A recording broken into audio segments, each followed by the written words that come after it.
Hello everyone, welcome back to my another video. তো আজকে নিয়ে চলে এসেছি ঝাল ঝালের রেসিপি নিয়ে। ফলুই মাছের ঝাল রেসিপি হবে আজকে। তার জন্য আমি বাজার থেকে নিয়ে এসেছিলাম টাটকা ফলুই মাছ। তারপরে আমি ওগুলোকে কেটে নিয়ে ভালোভাবে পরিষ্কার করে নিয়েছি। ধুয়ে পরিষ্কারভাবে নিয়ে তারপরে তার মধ্যে হলুদ আর লবণ দিয়ে ভাজতে হবে। এতদিন পরে আমি এই ফলুই মাছের ঝাল রেসিপি বানাবো, কারণ কয়েকটা কারণের জন্য আমাদের ঝাল খেতে মানা ছিল। তাই জন্য আজকে স্পাইসি করে ফলুই মাছের ঝাল রেসিপি বানাবো। তার জন্য এখানে রসুন কেটে নিয়েছি অনেকগুলো, লঙ্কা কেটে নেব, তারপর পেঁয়াজ আর সঙ্গে ধনেপাতা। তো এগুলোকে আমি কাটতে থাকি, ততক্ষণ তোমরা ভিডিওটা দেখতে থাকো অবশ্যই করে। আর ভিডিও ভালো লাগলে অবশ্যই like, comment, share and subscribe করে দিও। তোমরা অবশ্যই ট্রাই করে দেখো বাড়িতে। চলো শুরু করি ভিডিওটি।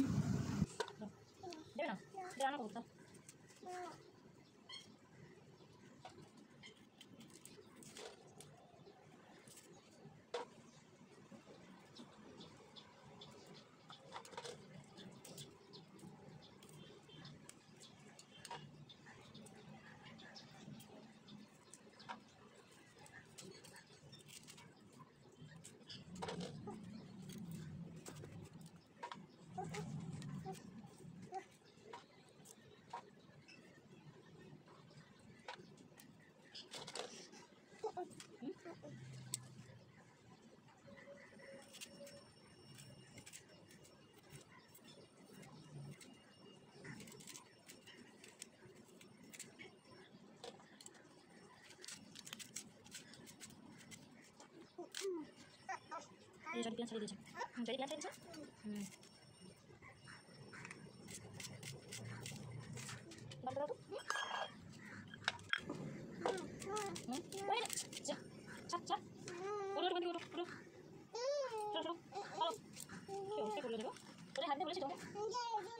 ছেড়ে দিয়েছে। তো আমি এখানে নিয়েছি আদা, রসুন, পেঁয়াজ, কাঁচা লঙ্কা আর পরিমাণ মতো চাল মগজ নিয়ে নেবো, কারণ ঝাল রেসিপিতে গ্রেভি তৈরি করতে হবে। তাই জন্য চাল মগজ নিয়ে নিয়েছি অল্প করে। এগুলো সব কিছু মিক্সিতে দিয়ে পেস্ট করতে হবে।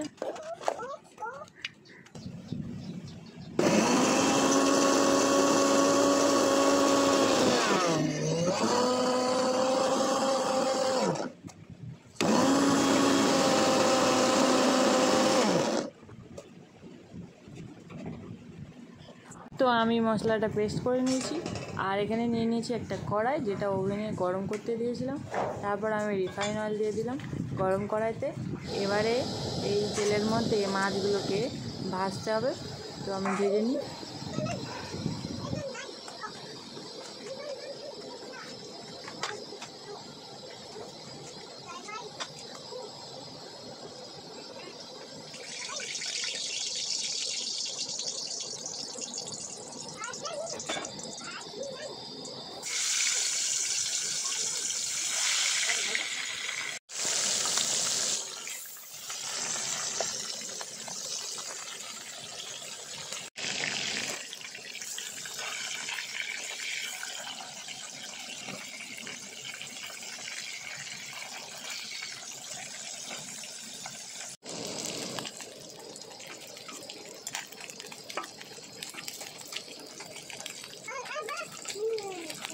খাতে না মাছ না হয় না।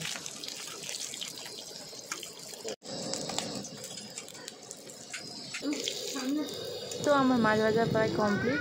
আর আমি এখানে লাল লাল করে মাছটা ভেজেছি, যেহেতু ঝাল করবো বলে। ওই কড়াইতে গরম তেলের উপরে আমি একটা তেজপাতা, দুটো শুকনো লঙ্কা আর কালো জিরে দিয়ে ফোড়ন দিয়ে দেবো।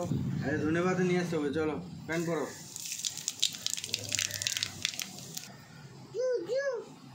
তারপর কেটে রাখা পেঁয়াজ কুচিগুলো দিয়ে দেবো।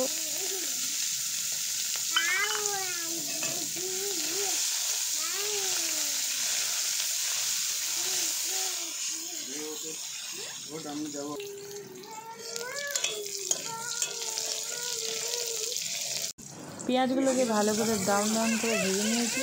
আর এখানে ওই আদা রসুনের যে মশলাটা করেছিলাম ওটা দিয়ে দিলাম। এটাকেও ভালোভাবে ভেজে নিতে লাগবে ব্রাউন করে।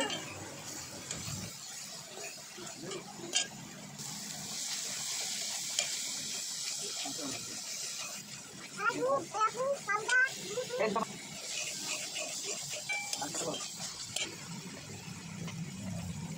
এখানে দিয়ে দেবো পরিমাণ মতো হলুদ গুঁড়ো,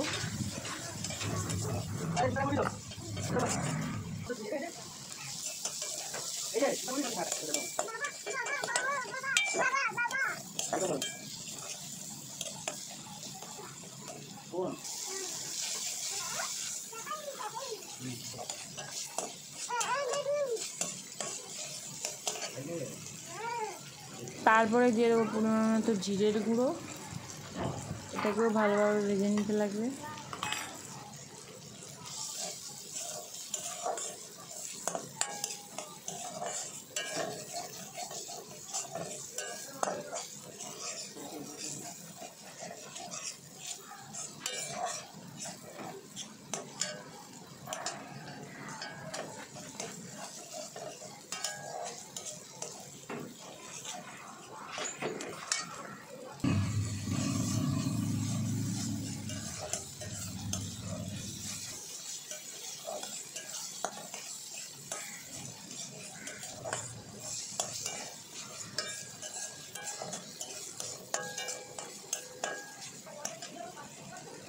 যেহেতু আমি ফলুই মাছের ঝাল রেসিপি বানাচ্ছি, তার জন্য এখানে দিয়ে দেবো চিলি পাউডার 1 চামচ,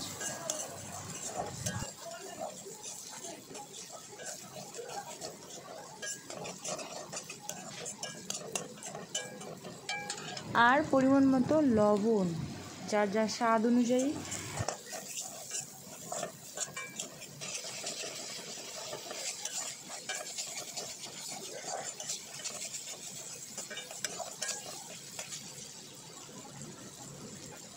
আমার এখানে মশলাটা কষানো প্রায় কমপ্লিট। তো আমি এখানে দিয়ে দেবো আদা রসুন বাটার যে জলটা ছিল ওটা দিয়ে দেবো, আর সামান্য পরিমাণ জল অ্যাড করব, যেহেতু ঝাল তো অল্প গ্রেভি থাকা দরকার, তাই জন্য জল অ্যাড করব এখানে।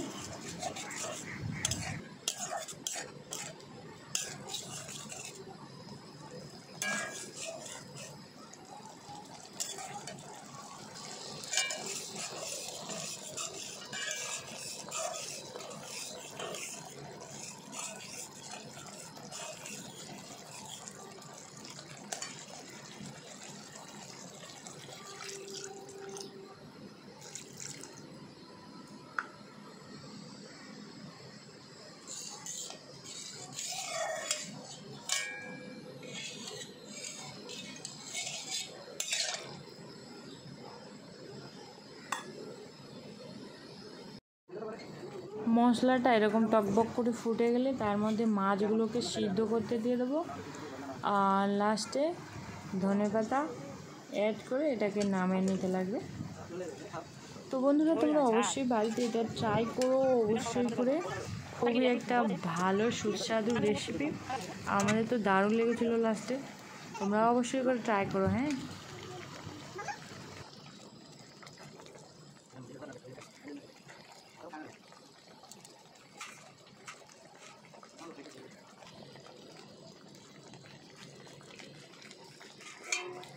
তো আমি এখানে ধনেপাতাটা অ্যাড করে থালা ঢাকা দিয়ে দিয়েছিলাম, আর এখানে দেখো জয়দীপ আমার সঙ্গে খেলা করছে। পিটুন খাবি তুই? রান্না করতে দে, যা না বাবা ডাকবো। তো বন্ধুরা, যতক্ষণ আমি জয়দীপের সঙ্গে খেলা করছিলাম ততক্ষণে আমার এই ঝাল ফুটে রেডি হয়ে গেছে। তো এটাকে আমরা টেস্ট করব। তো আজকের জন্য এই ব্লগটি এই পর্যন্ত। একটাই কথা বলবো, তোমরাও অবশ্যই বাড়িতে ট্রাই করো, অবশ্যই ভালো লাগবে। আর খুবই একটা সুস্বাদু মাছ, আর স্পেশালি আমার খুব ফেভারিট একটা মাছ এটা, তাই জন্য এটা আমি ট্রাই করলাম বাড়িতে। তোমরাও ট্রাই করো। আর এতদিন যে ঝাল খাইনি বলছিলাম, কারণ আমার যে অসুস্থ ছিল, তো এতদিন এরকমই গ্রেভি রেসিপি খাওয়া হয়নি। তো এই প্রায় 2 মাসের পর এই ঝাল রেসিপিটা ট্রাই করলাম। আমাদের তো দারুণ লেগেছিলো। তোমরা অবশ্যই কমেন্টে বলো তোমাদের কেমন লেগেছে তৈরি করার পর। আজকের জন্য টাটা।